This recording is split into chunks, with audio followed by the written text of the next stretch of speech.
punição também. Quero todo mundo punido. Aí não quero mais Daronco, quero Daronco conseguir. Salve, salve família, Futebolizando na área, e os lances da segunda rodada do Campeonato Brasileiro ainda estão pegando fogo. E dessa vez, a confusão chegou com força no programa Jogo Aberto, onde Chico Garcia e Hector Guimarães partiram pra cima um do outro. Teve treta, gritaria e acusações envolvendo a arbitragem brasileira. E se você quer entender o que aconteceu, segue no vídeo que você vai ficar por dentro de tudo. Teremos alguma efetividade ou não a partir dessas medidas? E o Daronco? Pois é, eu vou cuidar das palavras aqui, porque isso aí me revolta num grau. No ano passado, a primeira rodada, ela teve 3 árbitros afastados, na primeira rodada, no ano passado. Árbitros que voltaram depois e os erros continuaram ao longo do campeonato e a gente não viu afastamento. Então eu fico me perguntando qual é o critério. Nesse ano, na segunda rodada, a gente teve o afastamento de 2 equipes. Ou seja, teve lances ali em que era do árbitro. Mas aí o assistente foi no bolo, o quarto árbitro, o VAR, foi todo mundo. Sendo que foi uma das rodadas em que a gente teve problemas em quase todos os jogos. Mas parece que eles sortearam assim. Então, só me leva a crer que são cartas marcadas. Porque não tem credibilidade, não tem critério esse afastamento. Depois você, publicizando isso, expõe os caras, coloca os caras na fogueira, frita todo mundo e deixa como os árbitros para a rodada seguinte. Que vão pensar, eu não posso errar. Apitar certo. Isso, ele não pode errar, Chico. Mas aí, ele não pode errar, Chico.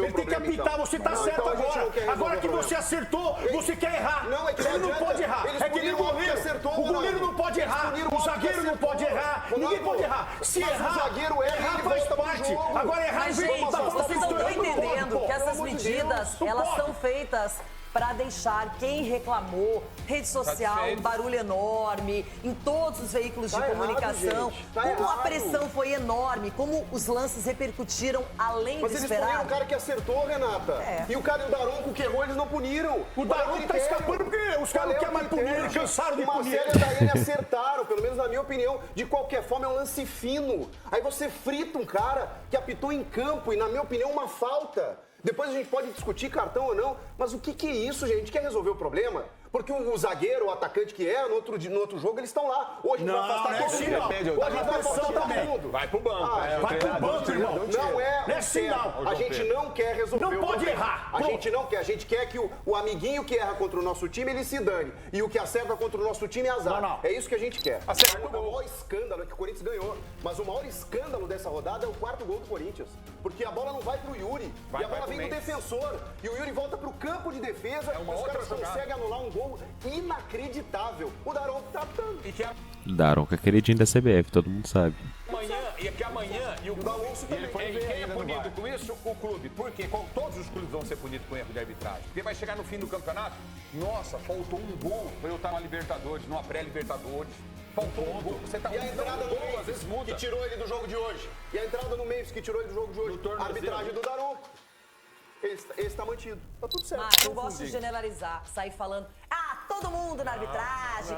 Não, erra por quê? Quais lances você lembra? Agora, é isso, as pessoas às vezes, a gente fala tanto aqui, só que na próxima semana ninguém nem lembra do que aconteceu na outra, já vai pra próxima. Então tá na hora também da gente melhorar o nosso entendimento de arbitragem, da gente estudar mais a regra. Exatamente. Quantas vezes aqui no programa eu digo, gente, parem de falar, o juiz não chamou o VAR, mas o juiz não chama o VAR. Quem solicita uma revisão é o VAR. Claro. E eu vi isso em algumas manifestações de clubes agora, ontem, dizendo, o juiz deveria ter chamado o VAR. Não, o juiz não chama o VAR, tem protocolo. Então, vamos tentar entender a regra, batalhar por uma regra melhor, por um entendimento melhor. Eu não quero passar a mão na cabeça de árbitro, porque isso sempre é um problema. Só que não dá pra sair generalizando e falando de todo mundo toda hora, de qualquer jeito. E é curioso uma coisa, né, Ulisses, né?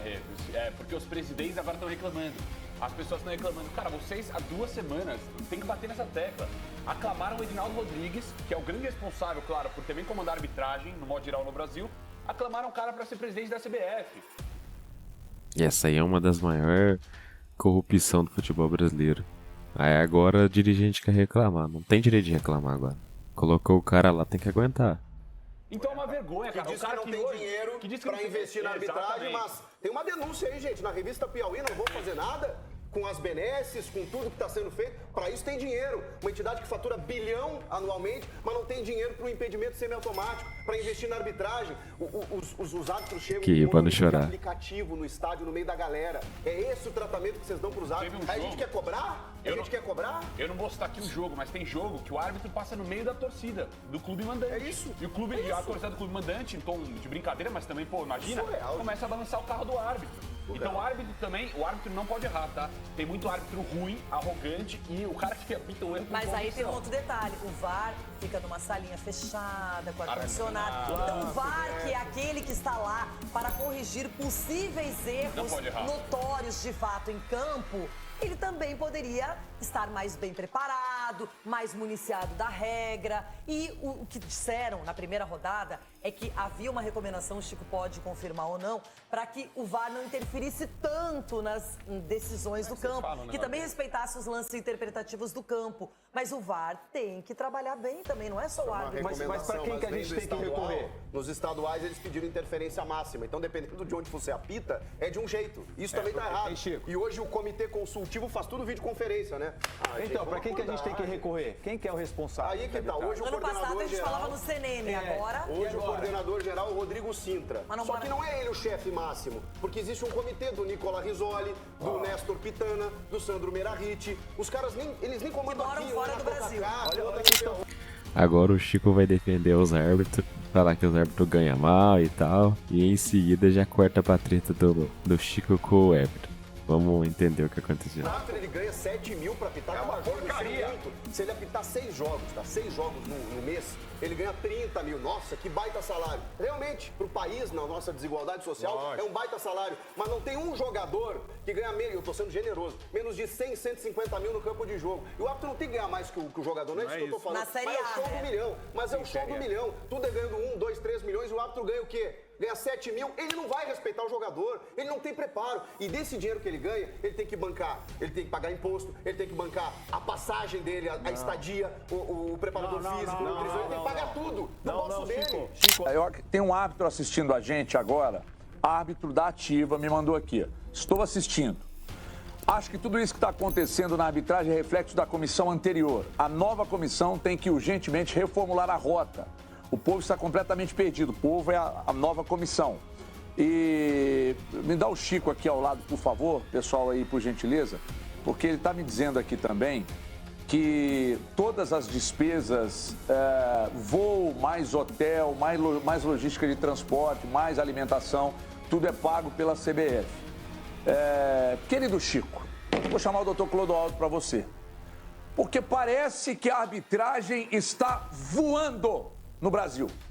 Parece que a arbitragem está voando. Vocês estão tratando a arbitragem como grandes coitadinhos. Grandes coitadinhos. Eu sou prestador de serviço, você é, um monte de gente presta serviço. Mas a arbitragem que presta serviço, emite nota, tá errado. Mas então não certo que tem é que punir ter todo CLT mundo. e tal. Certo é punir todo mundo e divulgar interessa se a punição. Renata, se não sei quem ganha mais do que eu procuro fazer o melhor do meu trabalho. E eles não procuram fazer o melhor. Porque não é profissionalizado. Por que a arbitragem sul-americana? Por que o Oscar Ruiz ficou anos e anos navegando no topo da arbitragem e a nossa não tem uma referência? Chico, nós não temos, entre as seleções sul-americanas, nós temos 10 seleções com técnicos argentinos. Mas a gente fica aqui arrotando que os nossos são ótimos. Que árbitro nosso é referência no continente? Nenhum. Que árbitro nosso é referência no mundo? Nenhum. Então o que eu tô querendo dizer é o seguinte, não tem dessa de proteger os incompetentes.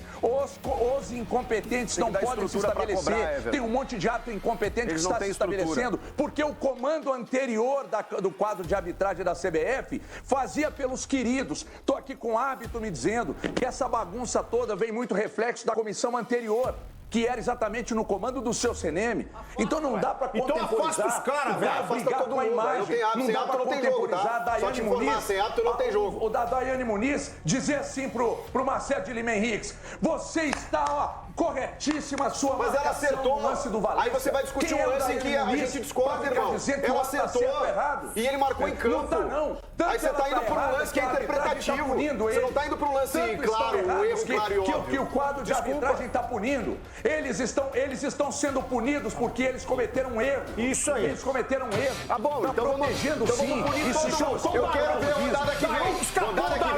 punição também. Quero todo mundo punido. Aí não tem mais Daronco, quero Daronco. conseguir. No seu caso, Grêmio e Inter foram beneficiados. Aí você tá errado. Aí a gente Grêmio e discorda. Inter só? Porque no jogo do Inter o árbitro acertou. Tá afastado aí, tá afastado. E o Daronco... Mas e aí, família, o que vocês acharam dessa treta toda? A arbitragem brasileira está mesmo sem credibilidade? Ou foi exagero do debate? Comenta aqui embaixo que eu quero saber a opinião de vocês, hein? E também já deixa o like, se inscreve e ativa o sininho para não perder mais conteúdos como esse. Eu vou ficando por aqui, até o próximo vídeo. Valeu! What it really means to live life gold.